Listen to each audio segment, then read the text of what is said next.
Good morning, everybody. My name is Dr. Sasikumar Balasundaram, and you can call me either Sasi or Mr. B. You can also reach out me by email, um, Balasundaram Sasi at gmail.com. I'm actually speaking from Hatton, Sri Lanka right now. So, for the next several minutes, I want to talk about a book project that I've been working on for a long time.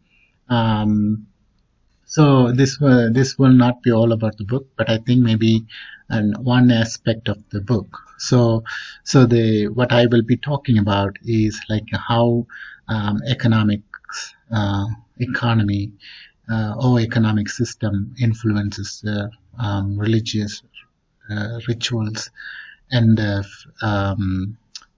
religious myth and also the deities. Okay, so that's what I will be talking about for the next several minutes. And first of all, I want to ask you guys how everybody's doing. Um, I know it's a really hard time. I know it's really hard times because of this pandemic. I think there are a lot of uncertainties, anxieties, and lots of struggles that we all are facing due to this pandemics. I think we have to be very positive. It affects all of us, especially individually, every individually, and it affects all of us very differently. So I think we have to keep in mind that it affects all of us, and we can get through this hard times. So I did uh, send you. I'm just providing two links that you might find it interesting or useful to read at this time, and they both talk about uh, hard times, and both of them are American poets. So I think you would enjoy reading those poems, and I actually enjoy reading something like that. Sometimes you just have to find something to be hopeful when we experience uncertainties and anxieties. Okay, so I just wanted to say we all together in this struggle, and we can make it, and we will do it. Okay, so I just want to give an example, like so what I've been doing. So I actually trying to do stuff like what my grandmother taught me. So here is a mud stove that I made, and then I'm using the mud stove. So I'm actually picked a jackfruit. I don't know if you guys have ever had a jackfruit, but actually you can Google jackfruit. So it's actually low big fruit, and it's very tasty and very good smell. So you just take those seeds and nuts and then roast it, and then you eat as a snack. Especially when we were kids, we didn't have stores. We lived in a plantation, so my grandmother used to make these snacks.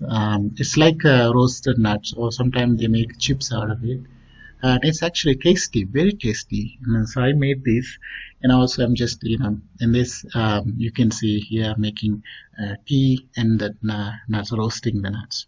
So it's actually cool, and actually it didn't cost anything. So everything I'm making here didn't cost anything. I think it's cool that we can make something out of nothing, right? So maybe one day if I get to visit you in person, then I'll teach you how to make this mud stove. It's pretty easy. It doesn't, you just need only mud and some stones. So, and I'm sure that you guys are making something. So use this, during these hard times. Just find something to do fun, and I think it'll help you. Okay. So what I want to do for the next several minutes, I just want to introduce myself and then give you a little bit of updates about COVID-19 in Sri Lanka. I think it's not related to the lecture, but I think you will be curious to know about what's happening in Sri Lanka during this time. Okay. Then I want to give you a little bit of background to capitalism or economic system and religion, in the United States and in the globe. So that will help you situate what I'm talking about in Sri Lanka. Okay, so I just wanted to make sure that you get some background to say it's not just what is happening in Sri Lanka is unique to Sri Lanka, but it's also very there are a lot of other places similar things are happening happen. Okay, and finally, I want to talk a little bit about the religious innovation in Sri Lanka's tea plantation, and particularly I want to talk about the myths and deities and rituals performed in by plantation tea estate workers in the hill country of Sri Lanka. So first, I want to give my introduction to myself. And I was born and raised in Hatton, Sri Lanka. And actually, if you have a Google, and I think you should Google image, it is actually very beautiful part of the country. And the country is so beautiful in general, but I think my part of maybe I'm a little biased. My hometown is really, really beautiful. It's I think you should see those. Um, see the stunning images that you will see of a tea plantation. You will see the entire region is full of with the beautiful tea plantations. Okay, um, and I came to the US in 2007 as a PhD student, and since then I've been living in the United States. So recently in February I came to see my mom, and just the day before I was planning to leave, and Sri Lankan government shut down the airports due to the COVID-19. So I've been stuck here for the last 6 months, and I'm not sure when I'm coming back. So I think it's difficult, but I'm also enjoying spending lots of time with my mother and just to get to see the places that I had never been before within Sri Lanka, trying to catch up with my friends and work, do some meaningful work with young people like you with the Jesuit organization here in Hatton, Sri Lanka. Okay, so I want to give you a brief update on COVID-19. So in Sri Lanka, unlike in the United States, the situation is a little better. The day I arrived in Sri Lanka, that we had one case reported, and the same day, US also had one case reported. But things are different in the United States, as you know. But in Sri Lanka, the government has been really, really. I think the country has been really a success story. We only had 12 deaths so far, and over 3,000 total cases, reported cases. And most of the new infections are from Sri Lankans who are coming, expatriates who are coming from other countries. So if you're wondering what may be the success story, what may be the reasons for the success of Sri Lankan COVID um, uh, response. One, I think, is a socialized medicine. We have a free healthcare system for all, so it's just very much government controlled, but we have really high quality healthcare, and um, I think it's the number one reason. And second, and the government has been very aggressive, taken a very aggressive efforts to to stop the spreading the virus. Okay, so it's been very harsh, but it's also that's sometimes you just have to cooperate, and people have been really, really cooperative. Public cooperation is really, really key, and people have been really cooperative to the government. So I think all these three factors, I think, have been the reasons for the success of Sri Lankan case. So because I'm going to be talking about a little bit about how religion, particularly capitalism, is or consumerism going to influences the religious faith or religious myths or deities or even rituals in that country, Sri Lanka. So I just wanted to, excuse me, give some definition that I have come up with. So some of the definition you might disagree with it, but I think what capitalism is from my own understanding, learning, but also experiences. But so I think capitalism is inherently exploitative and unsustainable to market-driven economic system that values profit over people and environment. I think then you may have your own definition. I think it's fine. You can just use your own definition to understand what is capitalism. In the same way that I'm also using a religion, the same. So I'm just using here. I think in some parts of the world, and we might think like God as a male, but especially in South Asia, gods, most majority of the god deities are females. So they have used a goddess. It could be god, a male goddess, a female goddesses. Or sometimes it's some cultures we have, monotheism, other culture polytheism. So I live in a polytheist, I live in a region where polytheism is the most prevalent, especially in the Indian subcontinent. Okay, so I think so I just give some background to you. Then I want to explain. So I just want to situate my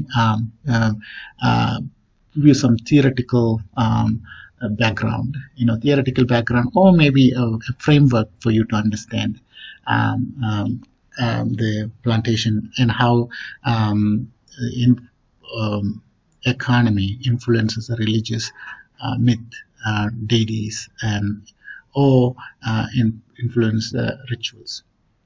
So I think I usually there are many different ways to explain, but I'm just using this as the easiest for you to understand, because you may already have you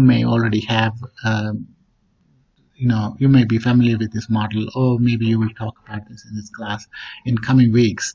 But I think it's a simple. I'm not going to talk detail about the model itself, but I'm just going to say. So basically, what it shows is, so when I'm going to talk about the plantation system and how the plantation environment, especially and when I say environment, the landscape.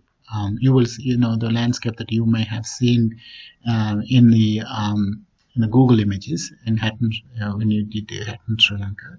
So the environment, a rich land, a hilly region, rain, and monsoon, and the soil quality, how that influences the influences in creating a new economy in the central part of Sri Lanka, and then how did that influence both the social structure and the world view of people living in the plantation, particularly how the economic system or the economic structure influenced them, creating a new form of religious tradition, which includes myths, deities, and rituals. Okay, so I think it's just a basic, and so basically you just try to understand how plantation economy influences the religious tradition in our country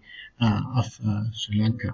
Okay, and you can apply this to your own country too, because you can just apply this to your own culture, and then see how. And so these are just but just you don't have to use the same, but you can just think about by yourself how economic system, especially the infrastructure, the economic system or economy or economic practices influences the way that we view the world, or the world view, and other social values. Okay, so I'm not going to go into detail, but I think just think about how environment and economics, economy can influence the way we see the world, but also religious ritual.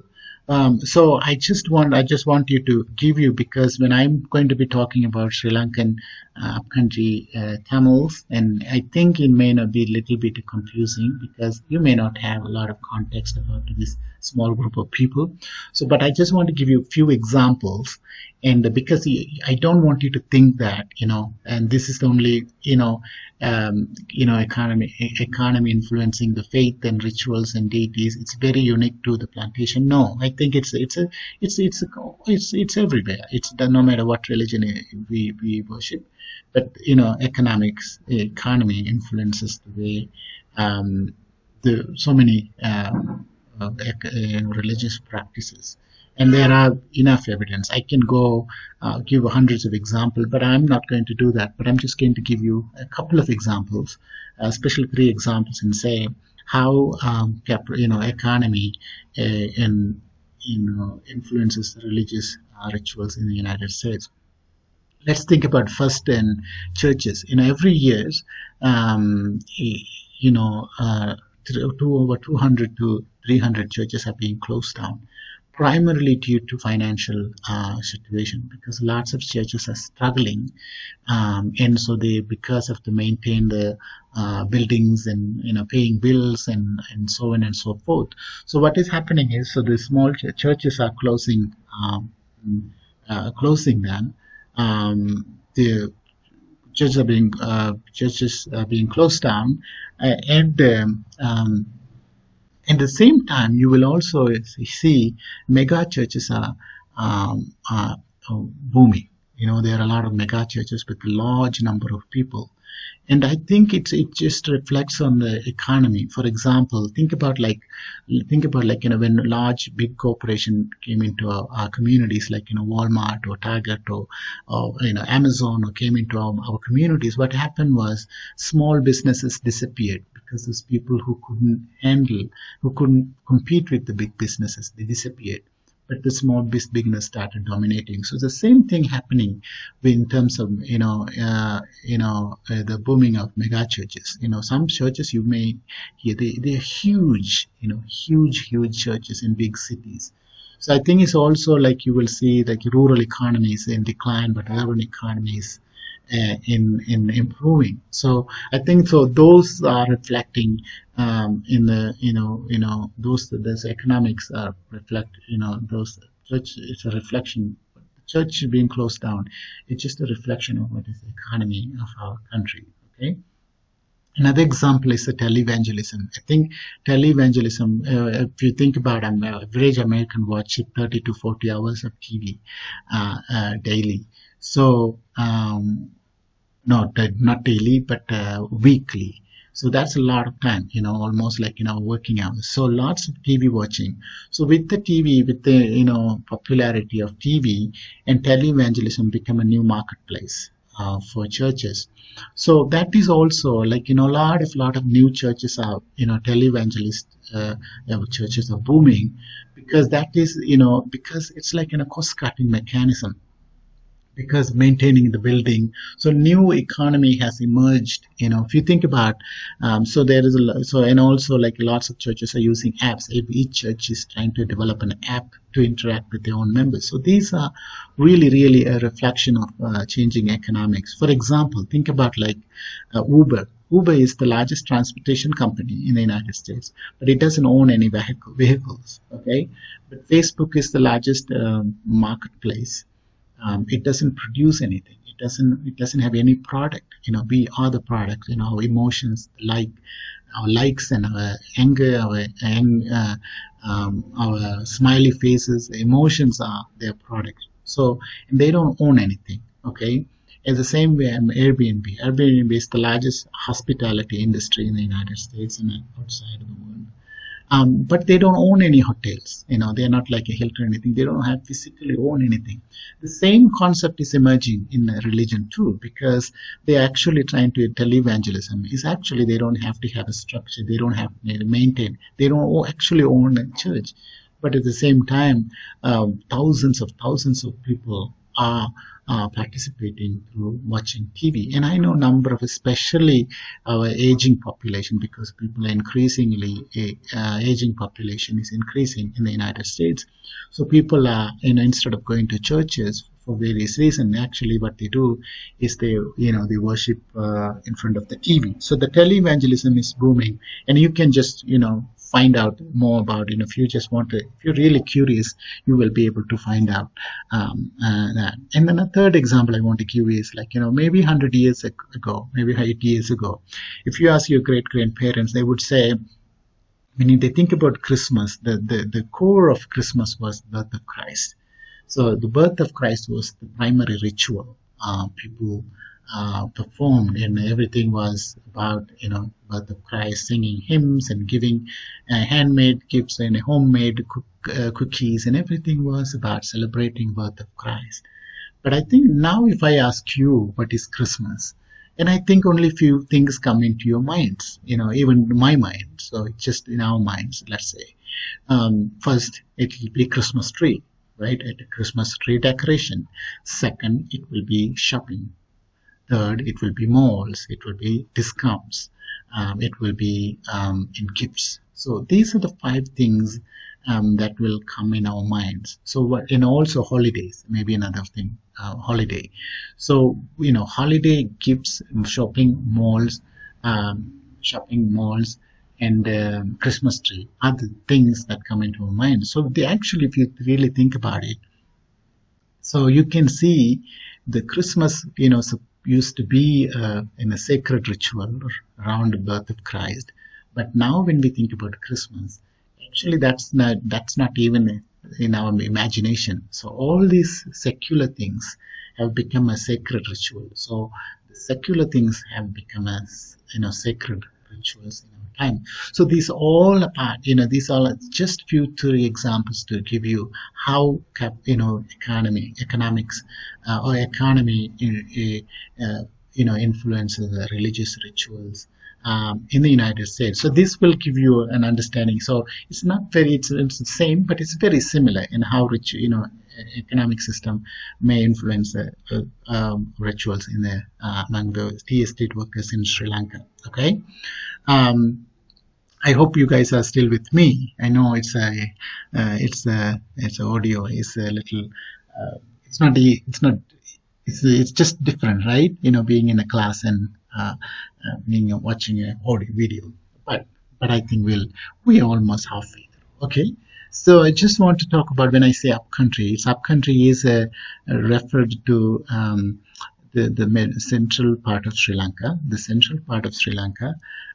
which is in the green part, and typically this is a typical plantation. This is how the typical plantation will look like, because I think you already have Googled Hatton, Sri Lanka, in Google Images, so you may see pictures like this. But it's always, you will see, it's always a factory-based system. It's a protection-based system.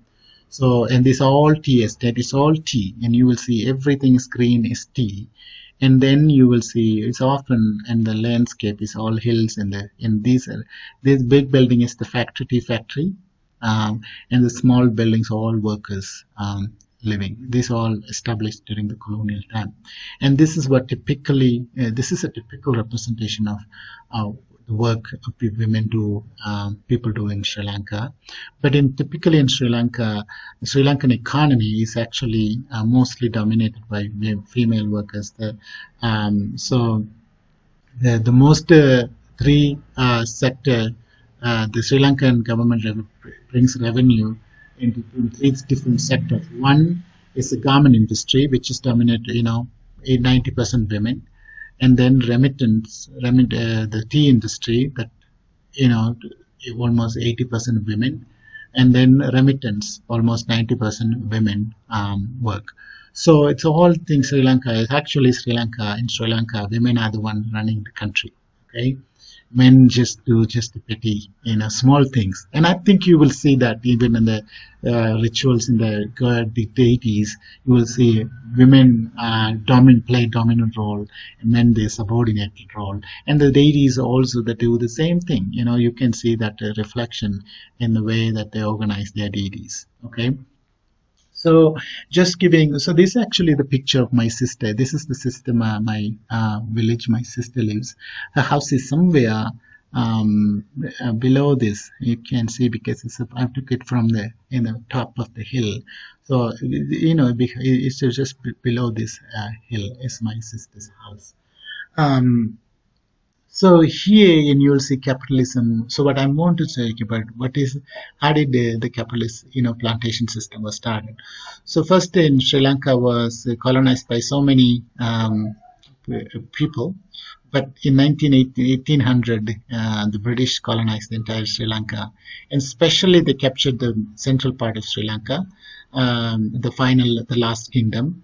And they found that this is a very conducive place for growing tea and coffee, and then brought the coffee, and then coffee failed and then introduced tea in 1864 in central Sri Lanka, and then since then. And then, so they needed a workforce to work in the plantation, but the locals the British didn't recruit the locals for different, many reasons. Okay. I'm not going to get into the details. Okay. What they did was they brought laborers from colonial South India. At the time, they also control India, and they also people they lived in almost the workers lived in a semi slavery condition in plantations. So there is a and then the workers actually came from very diverse backgrounds from of India. So they had a different caste They came from a different caste background, regional background, and the linguistic background. They spoke. They had a different, deities, different villages, different, so many tribes, so many differences. They had some so diverse people. But they all came to Sri Lanka. So when they came to Sri Lanka, because all these people, so if you go to this estate, so people who came from different parts of India, placed in this, estate. We call it estate, a plantation community's estate. So here you will have a two estate. So this is considered one estate, and you see the way up, and this is called Templestowe estate. Templestowe, Templstowe, Templestowe estate. This is a Wigton estate, Wigton, Wigton estate. So this is one community, this is one community. So this is how plantation communities are scattered, located. One is here, and this all three, and then there will be another one in this corner, and there will be another one in this corner. So that's how it's like a. So when workers from different backgrounds came from India and placed in these places to work, and what they did was they had to, so they became like, the work, they had the shared experience in those plantations, made them to create a new form of a new culture. Okay, that culture, so many aspect of culture came out of this plantation life. So it's based on their shared experience.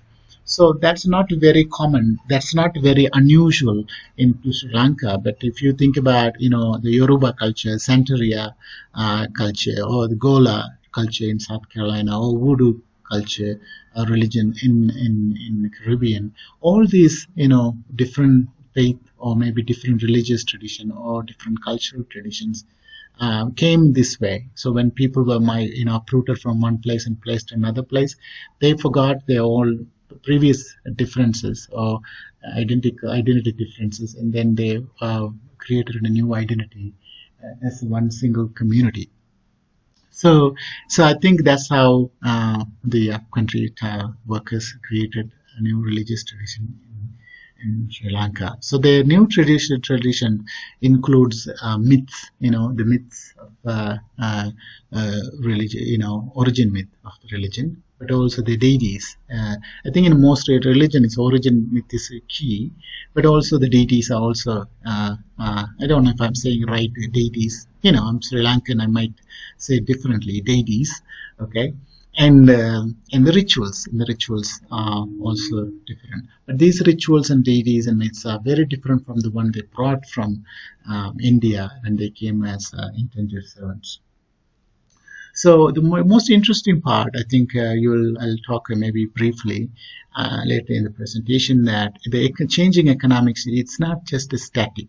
As the economic system, as the industry has undergone many different changes for the last 80 100 years, and the rituals and myths and the deities and the temple structures all are changing. Okay, I want to say that as the economy is changing, the religious traditions, like just like we talked about, I gave example in the United States, here it's also is a changing, and I think that's a interesting thing to note. Okay. And then, let's think about the myth. One myth. I don't want to get into the too much because of the time. Okay, I will try to be as quickly, try to make it within 1 hour. And of course, if it goes more beyond that, just forgive me. Um, and the myth of Mariamma. So the Mariamma is the primary deity in among for in the tea plantations. Excuse me. So Mari means mother. Mari means rain. Amma means mother. So she's the mother of rain. So she is, this deity was people worship this deity before even the integer seven came to Sri Lanka, but they worship not in a different forms. Okay, they myths about the myth about the origin of Mariamman in India is very different from what these people believe. So according to the locals, what they believe is Mariamma, the mother of rain, is believed to be have arrived as an indentured worker. So she arrived as an indentured worker with the middleman, and we'll talk about the middleman a little later. The middlemen were the ones recruiting workers and working as they worked for the British planters. Okay, so and though she came as a indentured worker, and as all were given, and she was given too much work, and she refused to work in harsh conditions. She was refused to work in harsh conditions, and then what happened was she was penalized. She was punished by the Kangani, the labor or the middlemen, and the British English planter.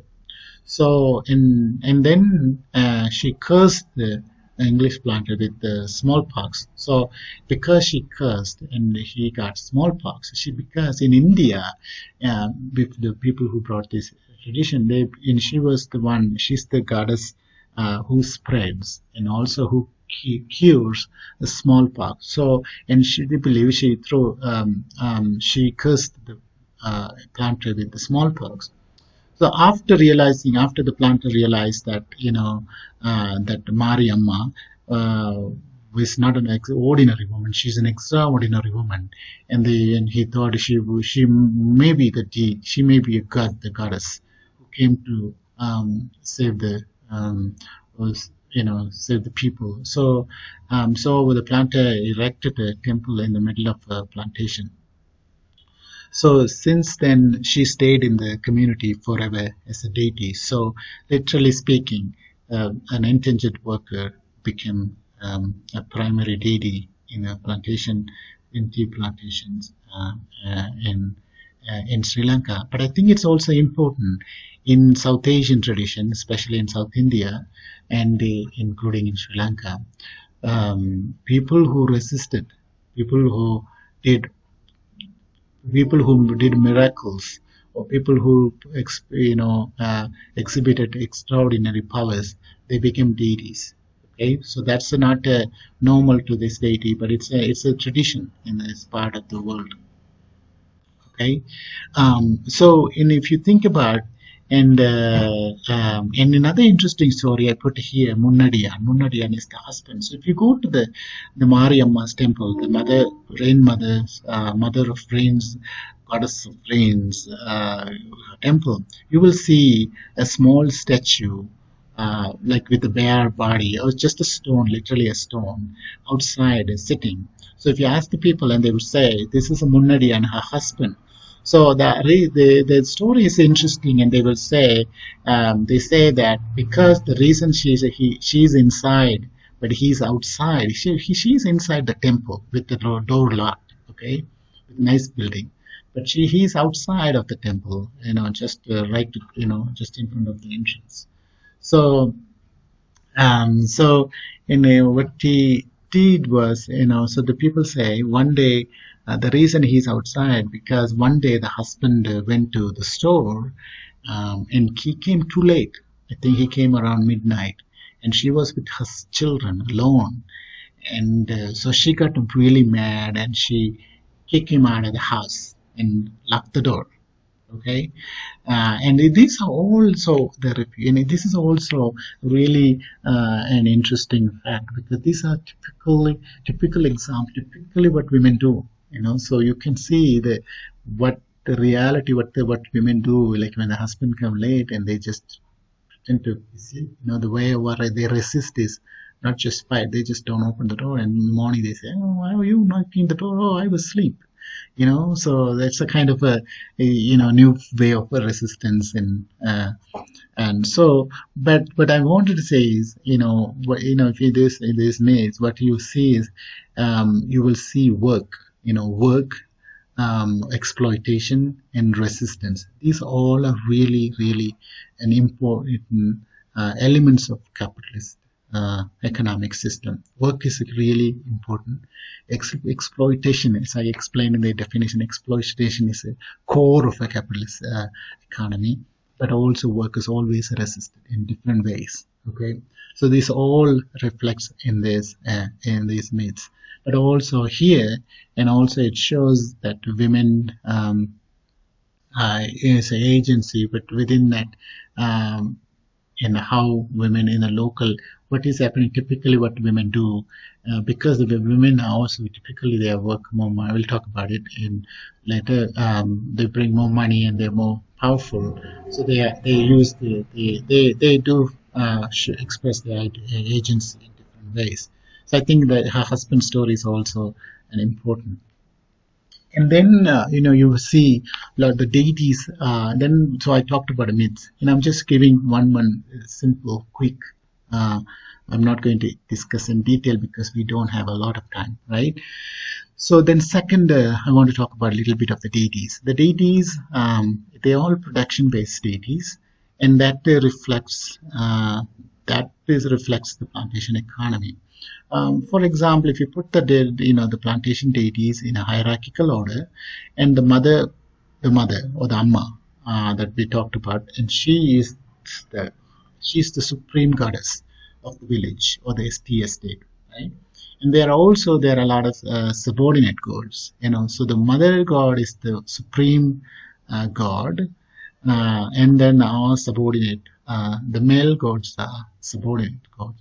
But it's also important to the system. But in plantation, plucking tea is the primary work.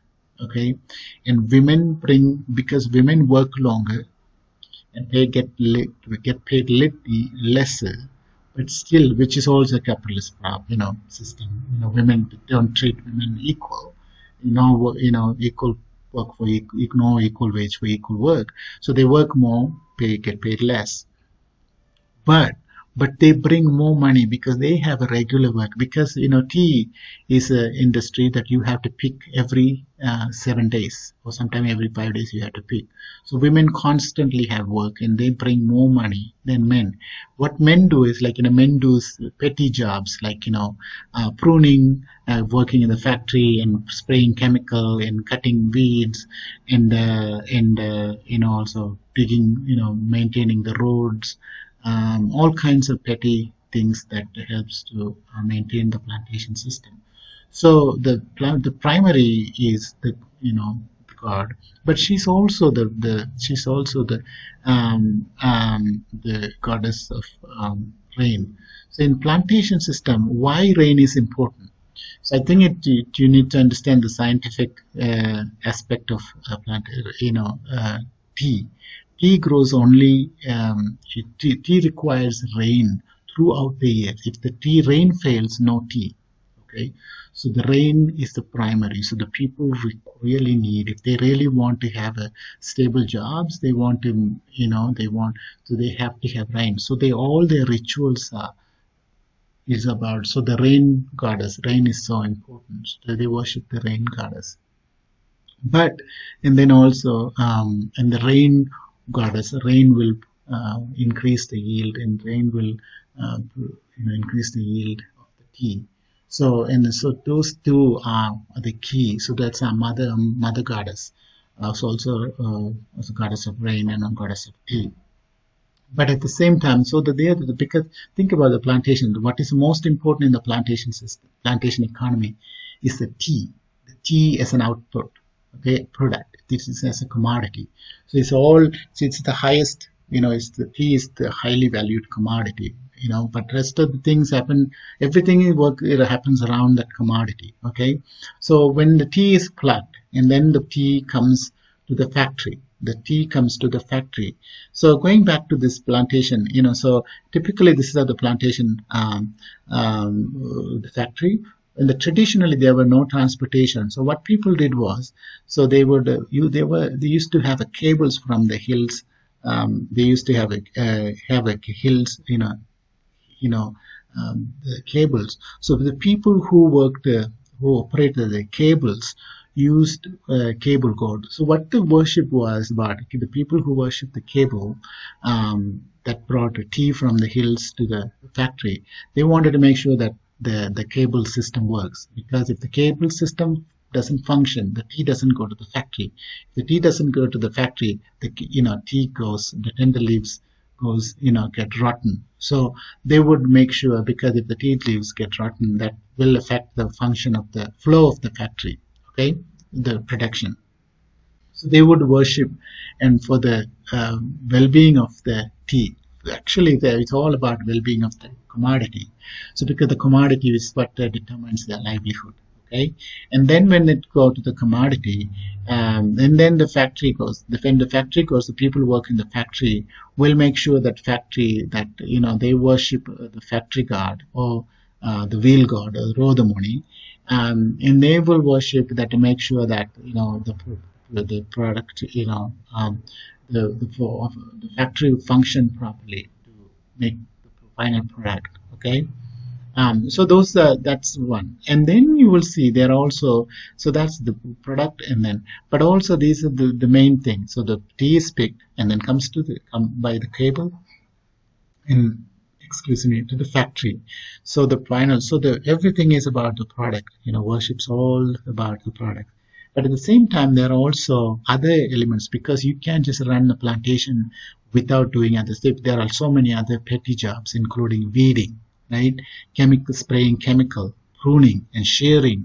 These all are key functions of maintaining a plantations. So the people who do weeding, and they worship the weed god. And people who spray the chemical, they all chemical worship chemical god. People who do the pruning worship the pruning god. People who do the sharing goddess. Because people, whoever, like, you can say whether this job is based on whether, if it is a sharing goddess, if the work is done by women, it's often, a goddess. But if the work is done by male, these all are male god. So you can just, they imagine their own gender. So these deities, the people remember, the goddess of men is mostly women, so it's a female deities.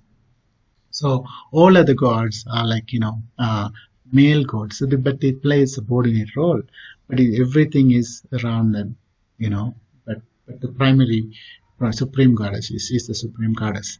And then also there are some other tunnel god, people who build tunnel, who have a tunnel god. But there are also in each estates, plantation, you will have boundary gods, or guarding gods. Each estates in a community will have a boundary, right? The village boundary, and there will be a goddess or a god sitting there and protecting the village. Because when the state plantation workers came as indentured workers from India, they didn't have the outside, local villages uh, uh, were, you know, threatening. sometimes use violence, sometimes they thought these people were outsiders. So what people did was they would create they would place guards that fear, like really when you look at the guards, the goddesses, they really look scary. They place in front of the entrance of the village. So people who might come to attack the villages, they're scared of the way that deity looks, because that deity is the one protecting the people. So if they go and attack that, they're going to attack them. So they just use as symbols and to protect themselves. Because they're the most vulnerable. They're from. Imagine you go to another country and you work, and then you are being attacked by the indigenous people. So you just have to find ways to protect yourself. So they use these symbolic ways of creating a power, fear and power, and balance the power. Okay.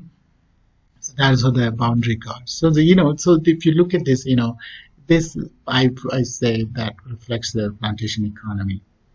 So almost all rituals, primarily almost most rituals are rain rituals. Okay, rain rituals is women use so many rituals are done to rain rituals are performed to asking for rain. Especially all these rain rituals happen in the month of March, April, May. Okay, this is the drought season.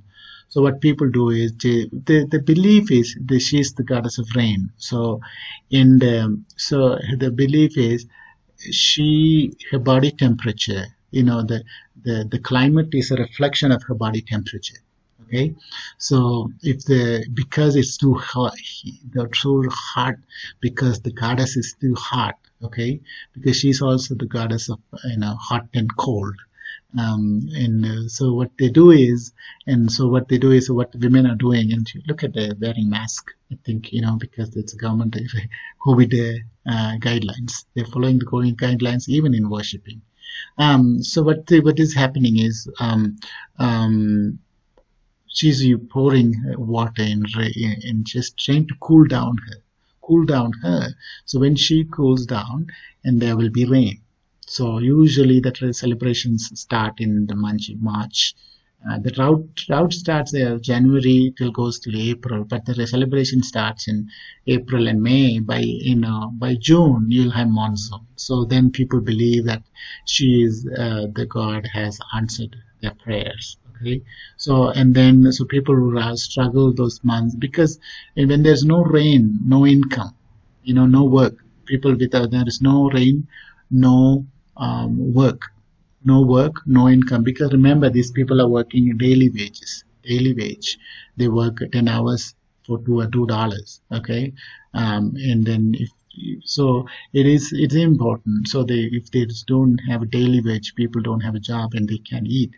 But also, this is a drought season. There are a lot of infectious diseases like cholera and smallpox and so on and so forth. So what happens is, because of the rain, if you think about like in the plantation, because how they do, they don't even, like if you're a young married couple, you would try to avoid having,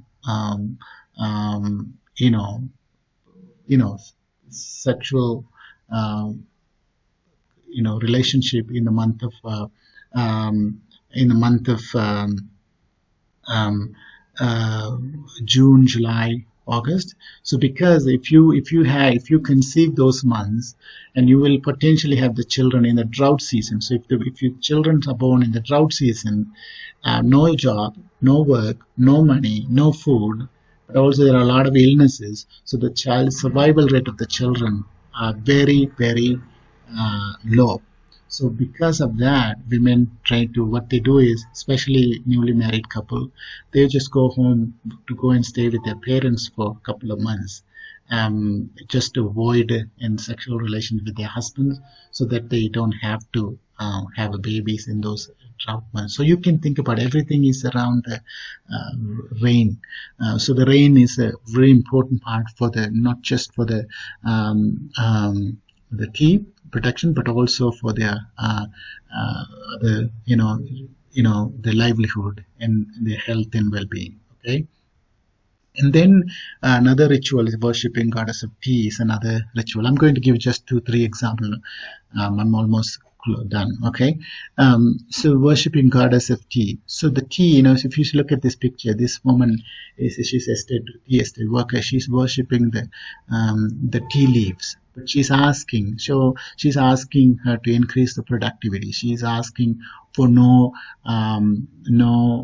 diseases for the tea plants.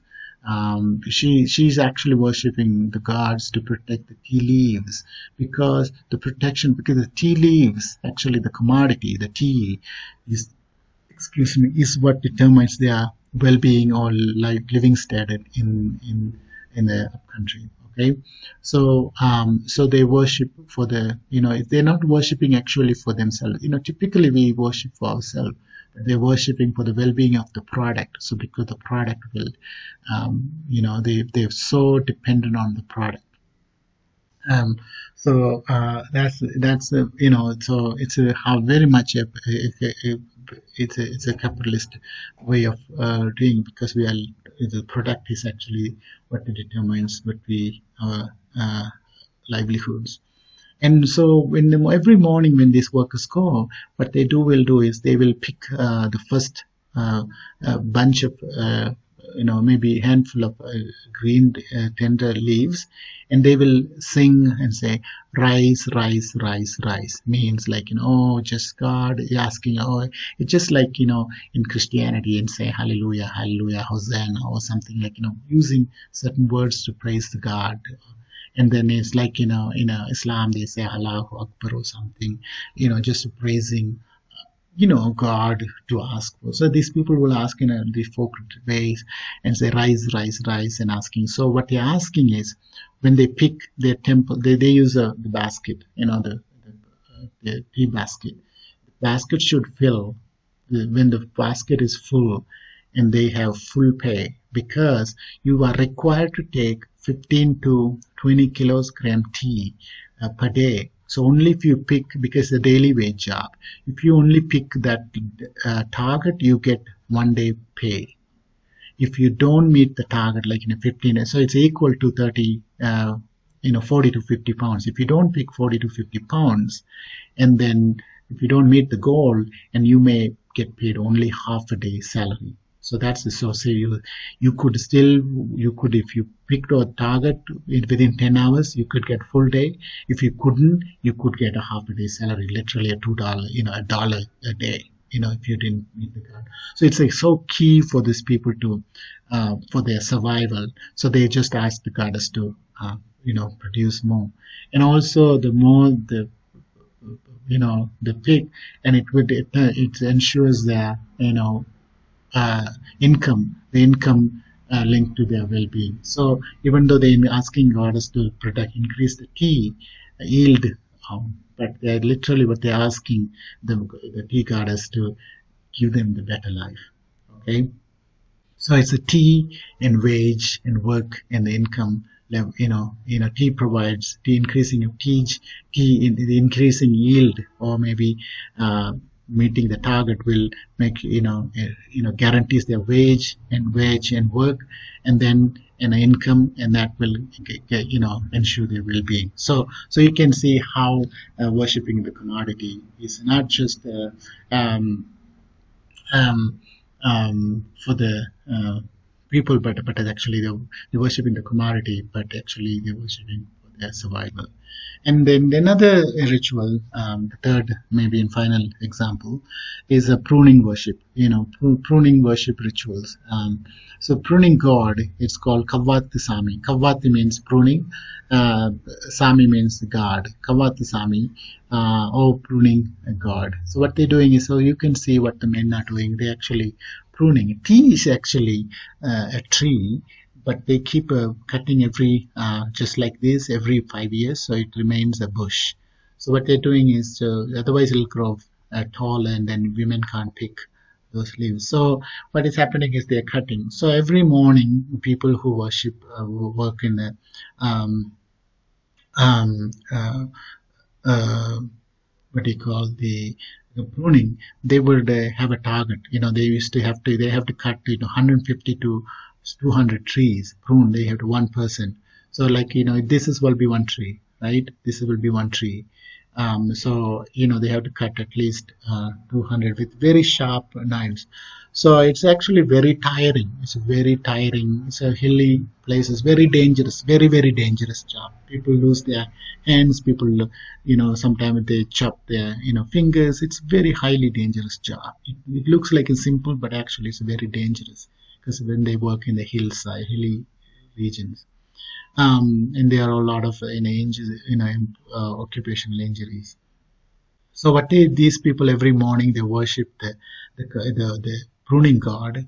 They worship actually in the form they use the worship they keep the knife in front of a god, and they just ask the god to protect them for the day, but also help them to complete the target.